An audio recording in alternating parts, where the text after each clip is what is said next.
Viernes 13, ese día aciago, ese día maldito dentro de la tradición judeocristiana. Ese día que para muchos es el punto máximo de superstición. Hoy hablaremos del origen de esa superstición en torno a esa fecha maldita, donde se dice que no debes casarte ni tampoco debes subirte a un barco. Así que sé bienvenido, sé bienvenida a esta noche en la dimensión oculta.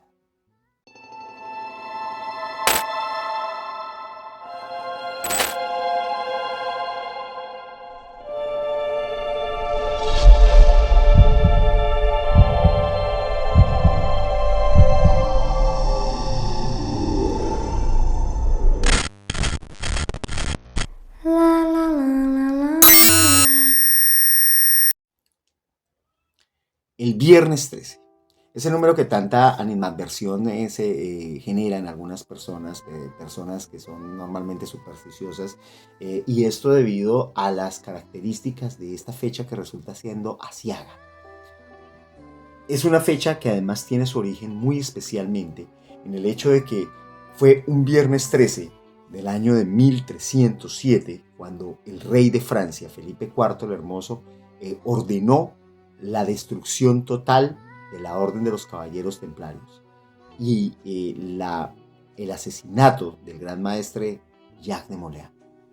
Eh, Hay que tener en cuenta que antes de morir, el maestre de la Orden, Jacques de Molay, eh, lanzó una maldición.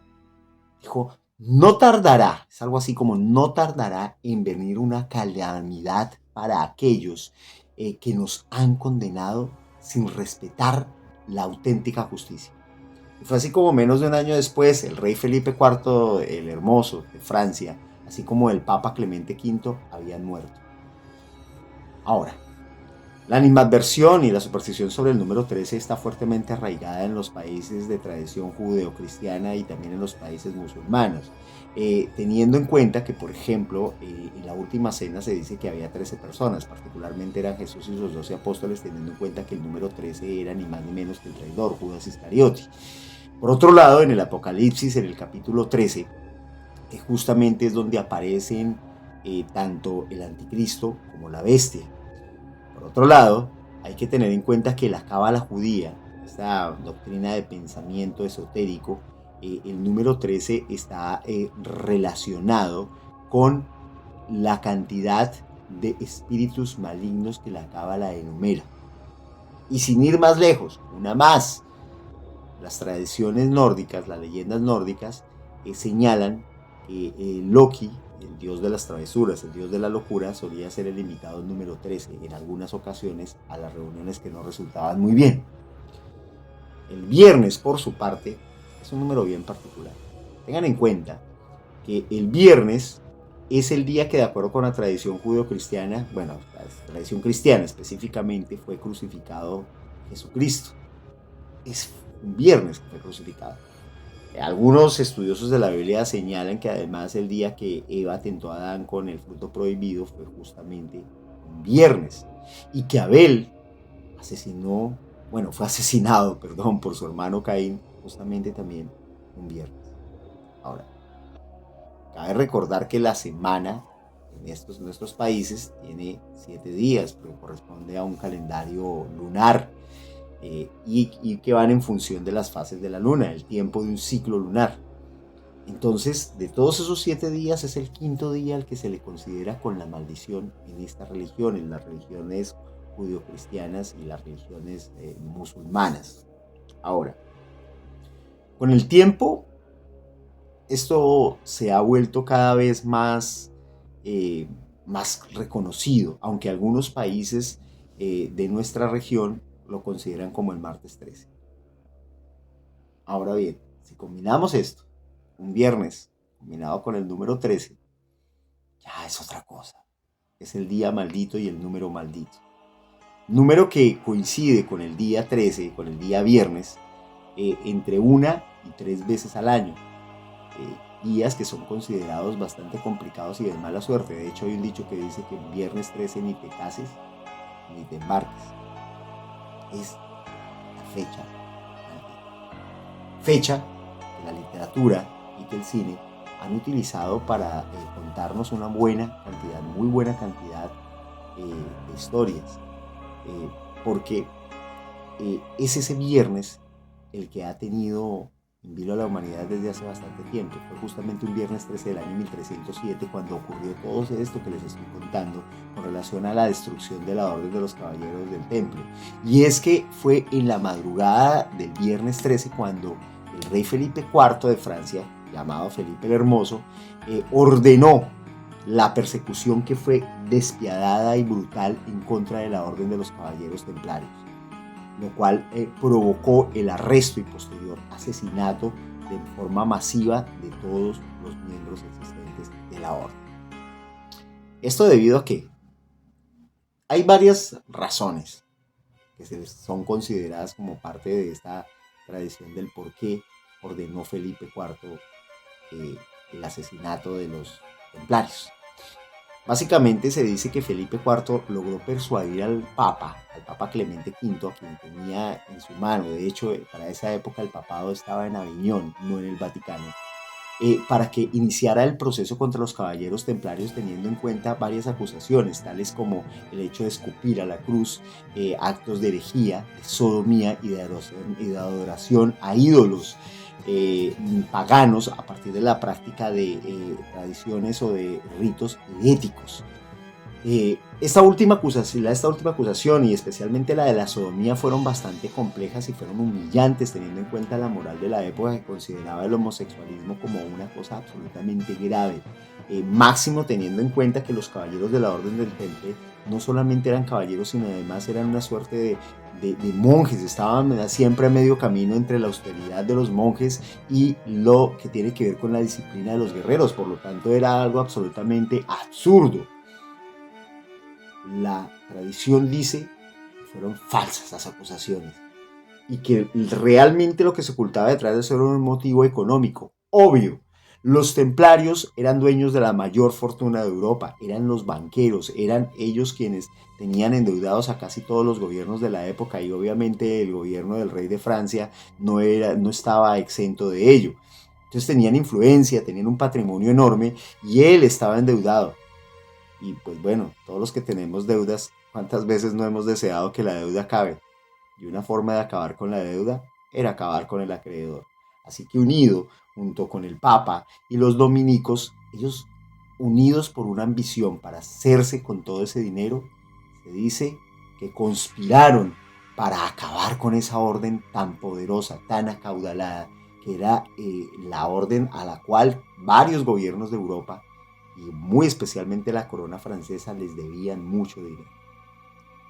Esas acusaciones, esas calumnias más bien, se terminaron convirtiendo en acusaciones. Y el Papa, Clemente V, quien al principio como que no quería mucho la cosa, y no la quería básicamente porque él estaba interesado en hacer una nueva cruzada, para lo cual iba a necesitar a los templarios. Tengan en cuenta que Clemente V era francés y había sido arzobispo de Burdeos, y al principio, a pesar de eso, estaba como en oposición.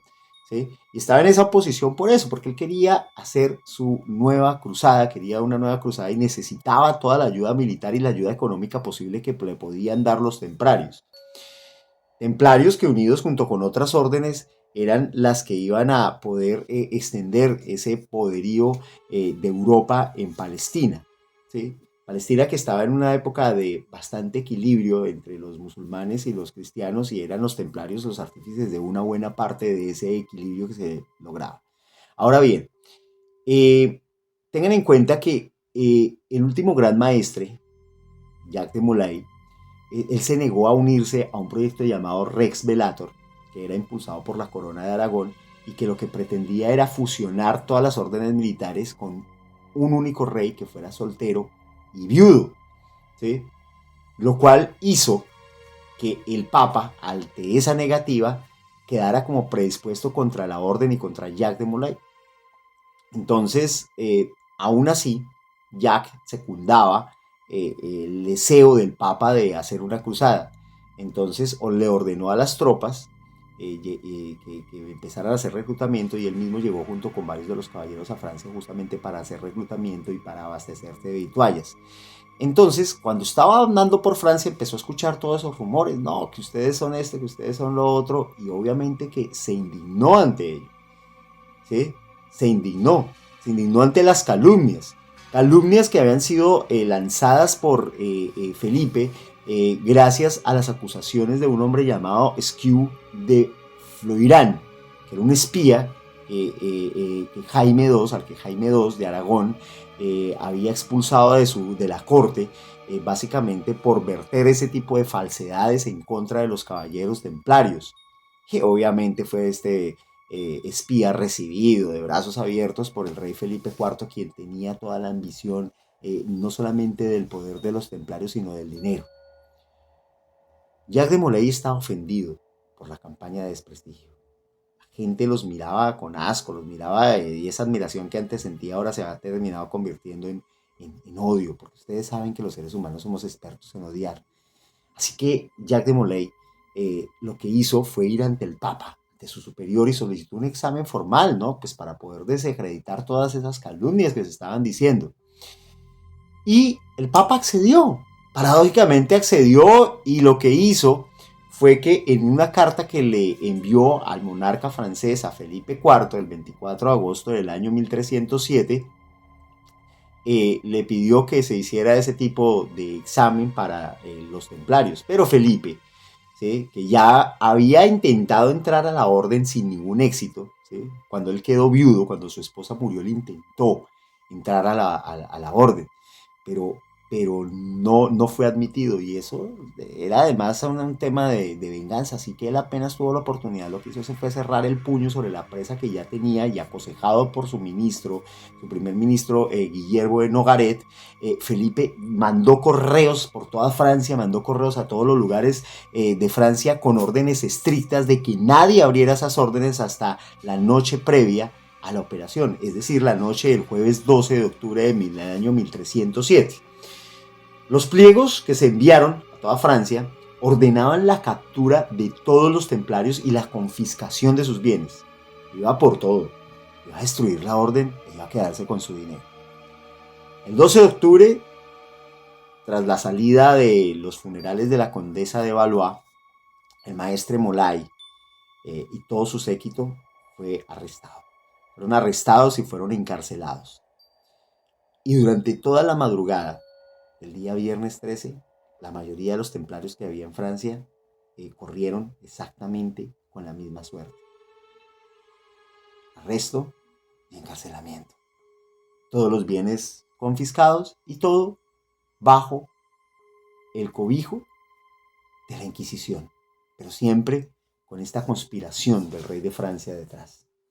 No hubo una resistencia militar, los templarios perfectamente hubieran podido haberse resistido, porque además eran de los guerreros más temidos de todo el mundo de esa época, el mundo conocido de esa época, eran guerreros absolutamente temibles que habían logrado ese equilibrio, como ya les decía, en la Tierra Santa, pero casi todos los que estaban en Francia en ese momento eran ya de edad avanzada, y los más jóvenes estaban en Chipre, justamente preparándose para la cruzada. Entonces no hubo forma de generar una resistencia militar real, y los líderes estaban justamente en Francia. El rey, para mitigar un poco el escándalo de lo que estaba haciendo, publicó un manifiesto donde involucraba al Papa en la decisión que había tomado. Ahora, cuando Felipe V se enteró de tal cosa, de la detención, reprendió a Felipe el Hermoso, le dijo que cómo iba a hacer eso, ¿no? Y lo que hizo fue enviar a dos cardenales, particularmente eran Berenguer de Fredol y Esteban de Suissy, no sé si lo dije bien, para reclamar las personas, ¿sí?, para reclamar a las personas y a los bienes, ¿sí? Ahora bien, lo que hizo Felipe IV fue pactar con el Papa las condiciones que iban a tener para el proceso. Y entonces fue así como Felipe IV consiguió la facultad de juzgar a los miembros franceses de la orden, ¿sí?, y administrar esos bienes. Estamos hablando de los templarios, de los franceses. Pero obviamente, si él iba a tener ese proceso, iba a hacer que todo fuera irregular para poderse quedar con esa muy buena fortuna y acabar con esos posibles enemigos que además ya los había hecho. Entonces, lo que plantearon era algo absolutamente absolutamente injusto. Es más, sin ir más lejos, los templarios iban a ser juzgados con respecto al derecho canónico, ¿sí? Que ellos debían ser juzgados y no por la justicia ordinaria de Francia. Asimismo, Guillermo de Nogaret, que era la mano ejecutora del rey, estuvo bajo la excomunión formal de la iglesia desde el principio hasta el final del todo el proceso. Estamos hablando de que era algo absolutamente irregular. Los templarios de Francia no podían ser juzgados por la justicia ordinaria, tenía que ser juzgados por la justicia canónica, que era la que les correspondía, y el Papa lo permitió. Ahora bien, en medio de la tortura, en medio de todo lo que estaba pasando, hubo una amenaza de parte de Jacques de Molay que se convirtió en una profecía. Una profecía después de que a él le habían arrancado confesiones que fueron revocadas posteriormente, después de que ya habían sido lanzadas desde las confesiones, o más bien puestas desde la tortura. Pero ya para el rey ya estaban las cosas absolutamente claras como podía ser. Ahora, mientras el Papa tomaba una decisión definitiva sobre la orden y el futuro de lo que iba a pasar con el gran maestre Jacques de Molay y el resto de los templarios, eh, lo que pasó fue que empezaron a irse quemando uno por otro. El resto de los superiores, mientras llegaban a los superiores, iban matando, mientras tanto, a los templarios que estaban en cargos inferiores. Los fueron matando, los fueron llevando a la hoguera, hasta que en 1314 Jacques de Molay, Godofredo de Charnay, Hugo de Peyraud, quien era el visitador de Francia, y Godofredo de Gonneville, que era el maestre de Aquitania, fueron condenados a cadena perpetua. Y eso gracias a la interferencia del Papa y de varios nobles europeos que no querían ver muertos a estos dirigentes de la Orden del Temple. Sin embargo, no fue en vano que encima de un patíbulo alzado delante de la iglesia de Notre Dame, donde se les comunicó la pena, donde se les dijo cuál iba a ser su condena, los máximos representantes de la orden renegaron de sus confesiones. Ellos dijeron: nos consideramos culpables, pero no de los delitos que se nos imputan, sino de nuestra cobardía al haber cometido la acción, la infamia de traicionar al temple, diciendo cosas que no eran por salvar nuestras miserables vidas. No, nada de lo que nosotros dijimos que habíamos hecho para salvar nuestra vida realmente lo hicimos. No lo hicimos. Eso fue un desafío donde se rompía ese pacto, donde se rompía el pacto donde ellos iban a salvar su vida siempre y cuando confesaran crímenes de los cuales no eran culpables. Así que ante ese desafío se les condenó a muerte. Y ese mismo día se alzó una pira de madera en un islote del Sena, donde los 4 dirigentes fueron llevados, fueron quemados. Y según se cuenta, entre el mito y la realidad, antes de ser consumido por las llamas, Jacques de Molay se dirigió a los hombres que habían en ese momento frente a él, los que habían perpetrado la caída de los templarios. Dios conoce que se nos ha traído al umbral de la muerte con gran injusticia, dijo. No tardará en venir una inmensa calamidad para aquellos que nos han condenado sin respetar la auténtica justicia. Fue lo que gritó. Dios se encargará de tomar represalias por nuestra muerte. Yo pereceré con esta seguridad.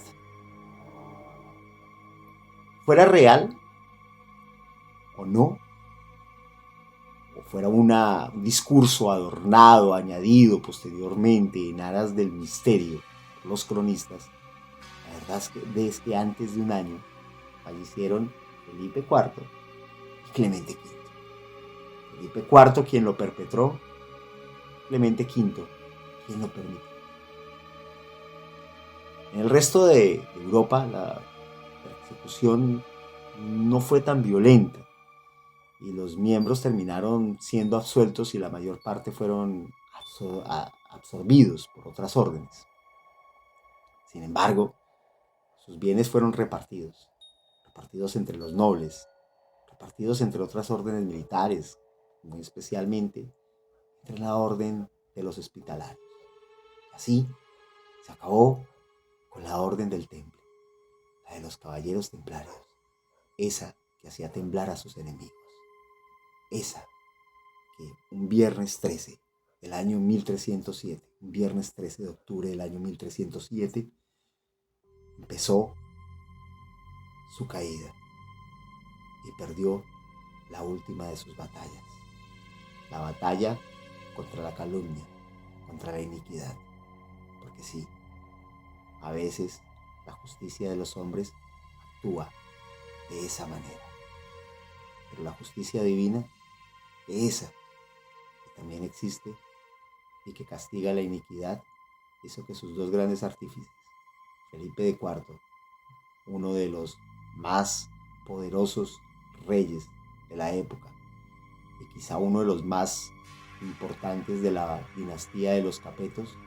muriera antes de un año después de ese momento. Y Clemente V, el papa que permitió, el papa pusilánime, que había permitido primero que el papado se llevara a Aviñón después de haber estado siempre en el Vaticano, ese papa muriera de la misma manera, por permitir.